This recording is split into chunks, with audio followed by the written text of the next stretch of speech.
It's a call that's telling me I'm here to serve. It's a need to make a difference in the world. 24 hours, day or night, these healing hands will make it right. Looking in their eyes, I know that I'm changing lives. Changing lives. Changing lives for the better. For the better. Changing lives.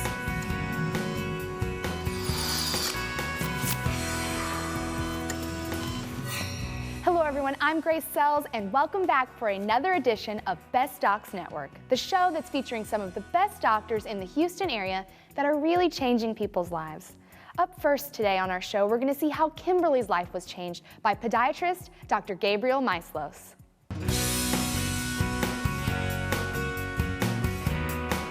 A bunion deformity is a deviation of the first metatarsal and the second metatarsal. So basically, you know, what people see of their big toe is this. So the big toe is pointing this way, and this bone is going out this way. When it's not matching up well, you get bone growth. And so bone starts to build up right here, and it also starts to build up top. I spend about 85% of my time traveling, so I'm in and out of the airports. As a training manager, I do a lot of facilitation, so I'm on my feet a lot walking, and it got to the point where even flat shoes, what most people would think of comfortable shoes, became painful. Her surgery was an Austin bunionectomy, but it was a little bit different because on the x-ray I discovered that she had severely arthritic joint. She had fracture fragments. So these fracture fragments never healed. And because they were constantly moving, it was severe pain. It caused an enormous amount of bone growth on the top and on the side. So I was really excited to do her surgery because I knew it would provide immediate relief. I'll be wearing the boot for at least another 4 weeks, and then I'll come back for another reassessment. And then he'll determine then whether I can take the boot off and then just start walking in normal shoes. People always ask, you know, why do I have this problem? And the biggest component, genetics. So if you look at your parents' feet or your grandparents' feet, it's basically telling you, if you see a bunion deformity, that your chances are your feet are going to develop these structural deformities. Then, obviously, for the females, it's wearing the high heels. You know, it's there's a price to pay for high fashion. You wear the high heel, it puts your foot in position, which predisposes you to a bunion deformity. Well, I would love to be able to get back out there and be pain-free. A lot of times, I couldn't wait for the day to end because I would be in so much pain. So I'm looking forward to being able to be on my feet for a longer period of times pain-free. The look on the patient's face when they come in and they see the results and they're happy with the results, and they see that instead of having a crooked toe, or that it's actually straight, and that the pain that they had before is gone. So, you know, that's the rewarding part to me.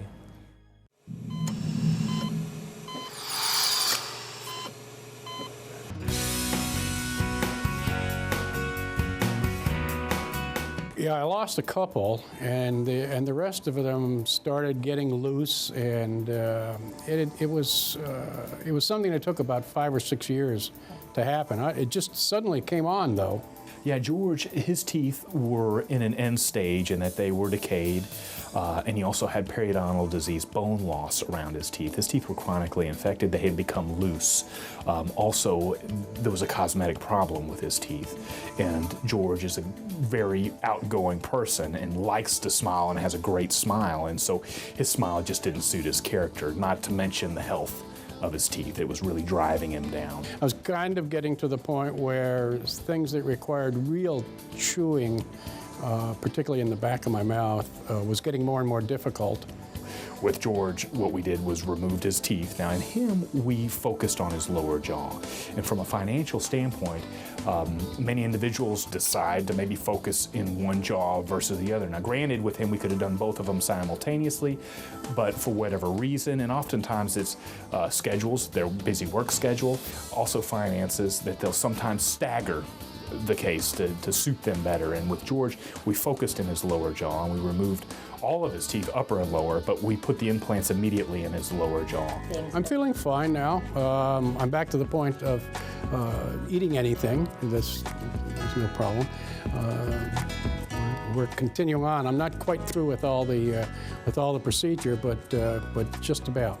And that is a misconception that we're seeing right now with the advertising, where it talks about get this all done and completed in one day. Reality is the final is usually done later down the road once the body has fused to the implants. And the textbook answer for that is at least 3 months, but it can be as long as anywhere from 3 to 6 months. But the standard of care is to keep the patient in a provisional, a prototype, if you will, for a period of at least 3 months. According to my experience, no question about it. Don't be waiting on it. The earlier you start some treatment, clearly the better.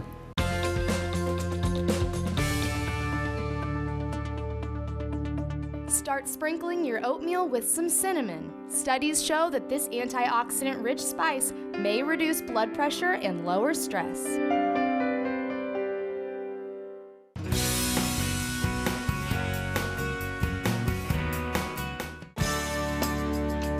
This is such a fabulous event. It's called Go Red for Women, and it's putting together women from the community, physicians, hospitals, everybody supporting women and heart disease and the awareness for women to protect and support.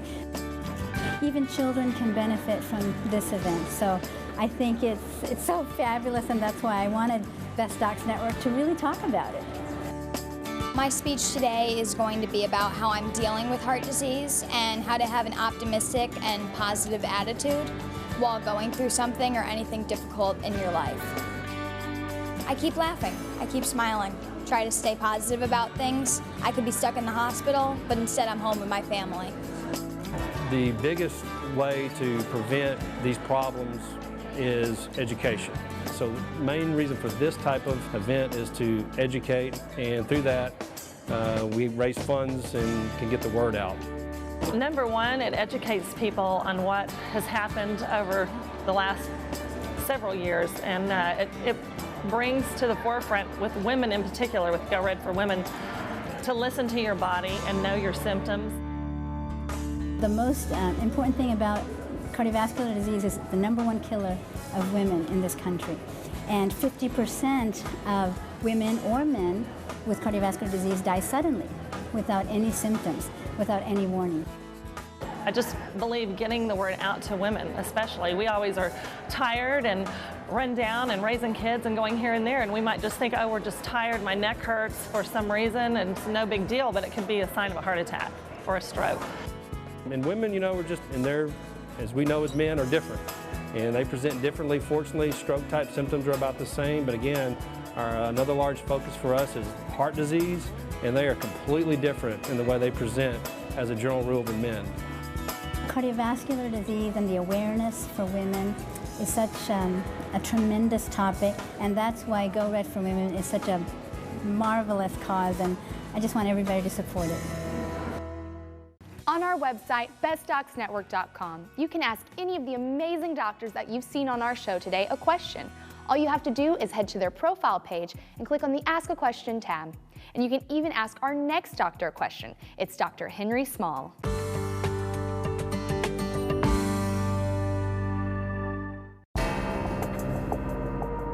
Hip revisions happen for several reasons. The one was they just came loose, and they can come loose just because they were never put in correctly, or sometimes they just come loose. And the second reason is infection. About 2.5% of the hips put in nationwide get infected, and once they're infected, they have to come out and you have to start over. Occasionally, I see, like this patient we did recently, had been infected for several years. I'd already revised her other hip that was infected, but she's in bad health, and she was in a nursing home for many years, and had not walked until we revised the first hip. She had not walked in 2 years, and then after revising the first one, she actually got out of bed and was able to ambulate her in the house and for short distances. But the second hip, which had been chronically infected, eventually put her back in the bed and was bedridden. And so we just replaced hers recently. And in this case, her femur was broken in several places. The infection was really bad. I mean, just a very complex 7-hour surgery. but it looks good. 20 years ago, the mortality rate from a hip fracture was around 40% of the people died within the first year. And currently that number is around 10 to 15%. And the difference is fixing it, replacing it more often than trying to fix it, replace it with a new hip, and get out of bed and get back, just get back to activity as soon as we can. I think that hip replacements, for the most part, have just been one of the few miracles of modern science. I mean, you take somebody who's either has arthritis or a broken hip that literally cannot function in life, the pain is so severe, and then do a typical normal hip replacement is an hour surgery. And you can have a hip that's absolutely normal. In fact, 95% of the hips get so good that people forget they had one. And it becomes a normal hip, and they can go on with their life and do everything in the life that they want to do, with extremely few restrictions once they're healed up. I really love what I do, but what I love most is trying to take somebody whose life is really just totally destroyed because of what's wrong with them, because of pain or disability, and trying to get their life back. And that encompasses much more than just the surgery. And that's what I enjoy. It's getting someone's life back.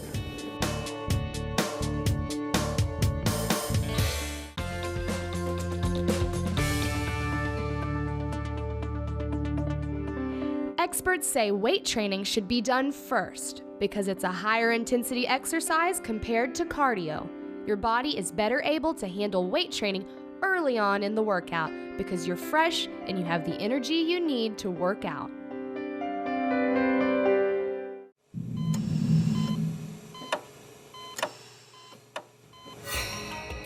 How much sleep do you need? That varies from person to person, and different times of your life you may need different amounts of sleep. So how much do most people need? Well, some people need 3 or 4 hours. Those are the rare people. Some people need 10 or 12 hours. Those are rare also. Most people need 7 to 8 hours to get a healthy night's sleep. Now, during sleep, you go through cycles. About every 90 minutes, you get back into light sleep and then go into deep sleep. And so about every 90 minutes, you are in a lighter level of sleep. And that's why at about the 90-minute time frame, or a multiple of 90 minutes, is when you'll wake up to use the bathroom at night, or wake up to go get a sandwich or something. So at any rate, get 7 to 8 hours of sleep a night at least. And it is true, sleep when it's dark, don't sleep when it's light. Early to bed, early to rise makes a man healthy, wealthy, and wise.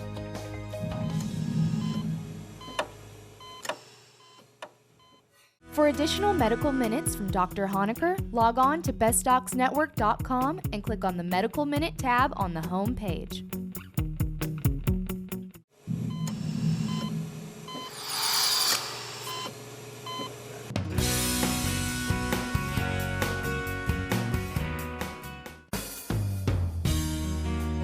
For numerous years I've had varicose veins. I'm a registered nurse, and so I have been on my feet for 20 years, and also heredity has played into that. And so just a lot of varicosities and some pain, aching if I've been standing on my feet for a long period of time, and then just unsightliness. Varicose veins are a symptom. They're a sign of an underlying disease or abnormality in the venous circulation. In your legs, there is no heart to pump the used blood back up, and so the pumps are your muscles. And when the veins become too large and one-way check valves have failed, now all the pumping doesn't work and the blood pools in the legs. It creates high pressure, which results in bulging, enlarged veins that we call varicose veins. My dermatologist recommended Dr. Morgan, and he was very forthcoming with information. It wasn't a lot of extraneous things that I didn't understand. It was very to the point, you know, exactly what he could do for me, and what the benefits, what the side effects, and it gave me an opportunity to just weigh the pros and cons of whether I wanted to go forward. The treatment is to close all the veins that are running backwards. Any vein that is not pumping up out of the leg is only hurting, it doesn't help. And so by removing or closing those veins, you restore the circulation out of the legs back to normal. The procedure itself probably took 30 to 45 minutes. I was able to get up off the procedure table right afterwards and walk. I did have improvement in cosmetically, which is a wonderful side benefit, but I also have decreased swelling, decreased aching. Really, it's very minimal. She got a great result.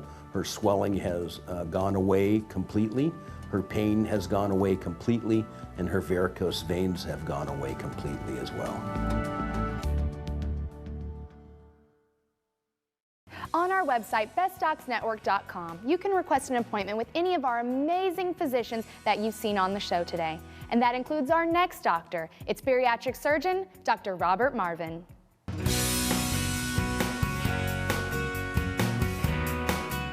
We have young people who are already having thickening of their heart muscle. They're already not quite having normal function. And it's the earliest signs that there's a problem there, that the heart's working against a large extra load that it normally wouldn't have to. When I originally started to even look into this after I talked to my friend, I was probably between 335 and 340.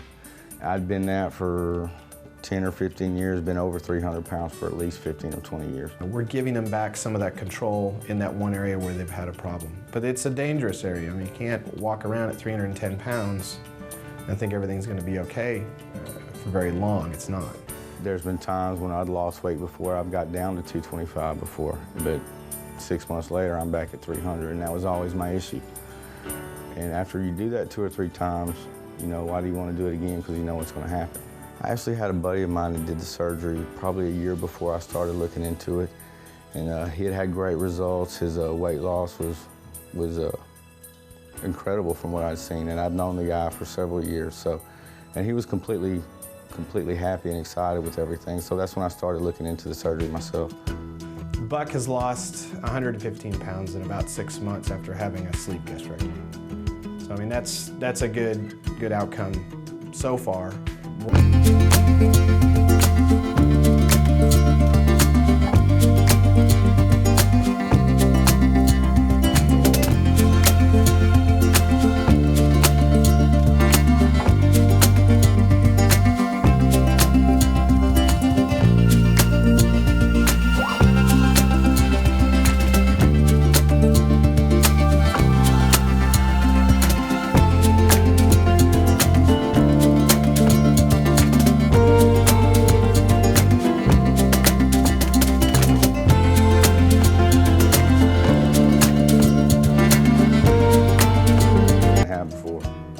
Changed my life. It's a whole new world every day.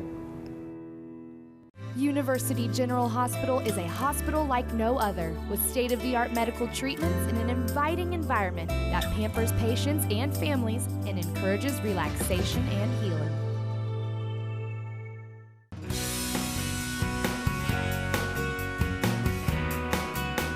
You know, I just always felt like my body was out of proportion. When I would try on clothes, it was never when I looked into the mirror what I envisioned in my own mind.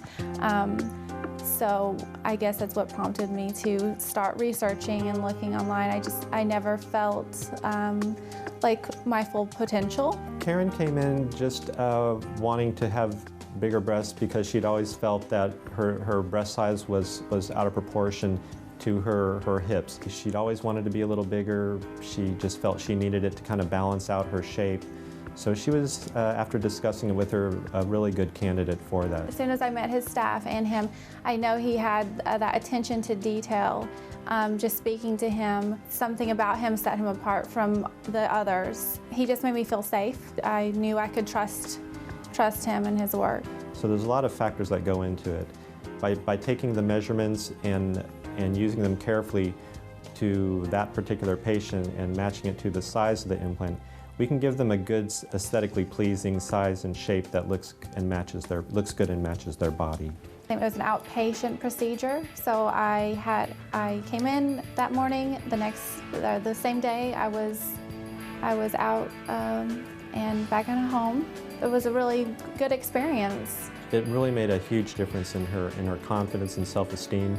It may seem like a small thing to just someone who didn't know her or just a casual observer, but in her mind it made a world of difference. It just really changed her personality, She kind of brought her out of her shell. She just felt better in a bathing suit, in photographs, just being out socially.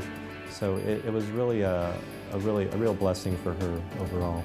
Before my breast augmentation, I was wearing a size A, and after the augmentation, I was a C. I had already decided I wanted a very natural look, and that's something that's very important to me. That is what Dr. Altamira gave me, a very natural look, and I'm very happy with the results.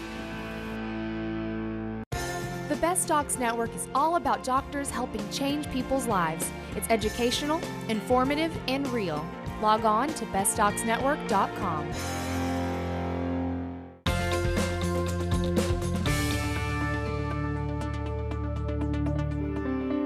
Be sure to wash your sheets and other bedding in hot water that is at least 140 degrees Fahrenheit to properly sanitize and remove dust mites that can irritate sensitive skin and exacerbate eczema.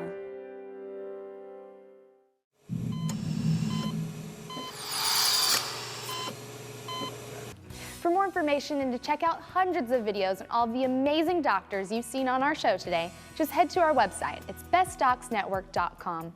And up next, we're going to see how Ken's life was changed when he was given a brand new smile by cosmetic dentist and smile specialist, Dr. Guy Lewis.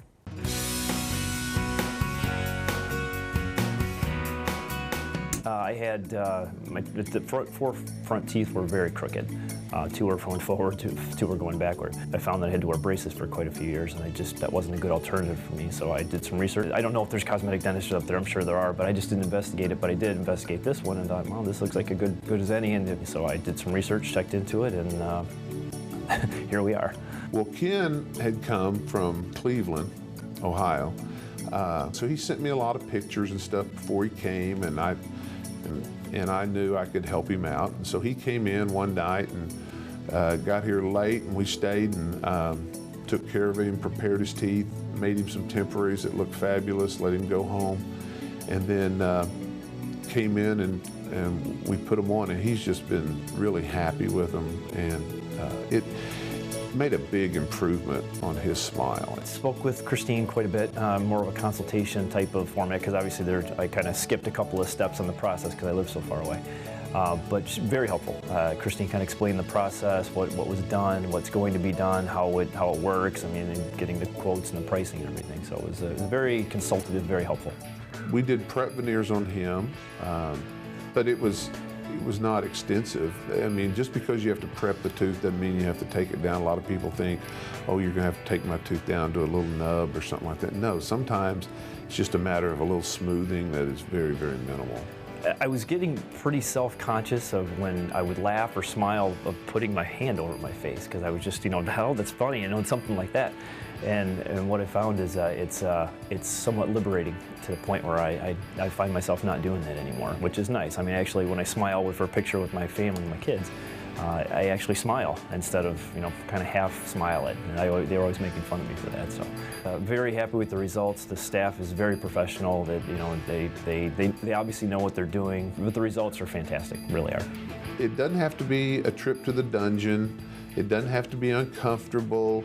I would just say, come in and experience it, see for yourself. It really can be very pleasant.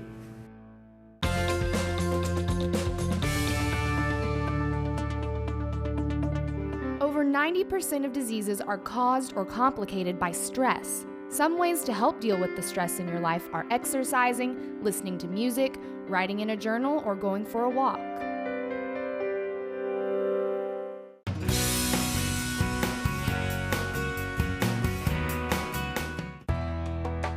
I came to see Dr. Varughese on the advice of my primary care physician because my blood pressure was a little elevated and my EKG reading was a little off. She suggested that I take a stress test and have some other procedures done just to determine the causes of that. And it was determined that I did have blockage in one of my arteries and a stent had to be implanted. And then reality sunk and Dr. Varughese talked to me during the recovery time, and I asked her, in tears, I asked her what was going on. And I asked her, was I about to have a heart attack? And she said, yes. Yolanda Garcia, to this day, she's so thankful that her primary care was cognizant enough to send her for evaluation, because many times primary doctors or nurse practitioners who see all of these patients, they may not recognize because the patient's not complaining much. So I think this is a wake-up call for all of us as physicians and healthcare providers to really focus on prevention, evaluating the patient early, getting them to the right specialist on time. Because of her, I'm able to take care of my clients. Because of her, you know, I have a better life. So I really am appreciative of all she has done for me. Well, coronary disease in women especially is it's the #1 killer of women in this country, and pretty soon will be the #1 killer of women all over the world. And in Hispanic women especially, there's a high prevalence of diabetes. So therefore diabetes lends towards cardiovascular disease and coronary disease especially. It's just so important to educate our Hispanic population, our Indian population, because Indians die 4 times the rate of any other population from diabetes and cardiovascular disease. People are hungry for knowledge. It's just for the lack of knowledge we perish.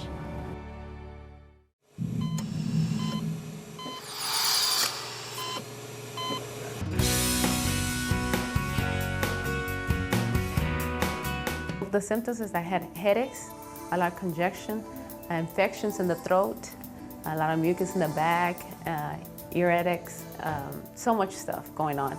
Janice Martinez is a patient who came to my office complaining of nasal obstruction, facial pressure, constant headache. She has been treated under multiple medication, including antibiotics, antihistamine, nasal spray, without really, without any good success.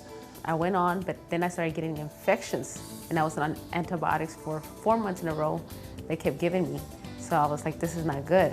So when we examined Miss Janice Martinez, we found that her natural sinus drainage pathway, it's obstructed by chronic inflammation, chronic infection. So we offer her the option of doing balloon sinuplasty. The best part was the breathing. I could breathe again.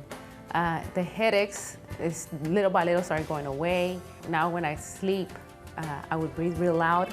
My husband will always say that, and I don't do that no more.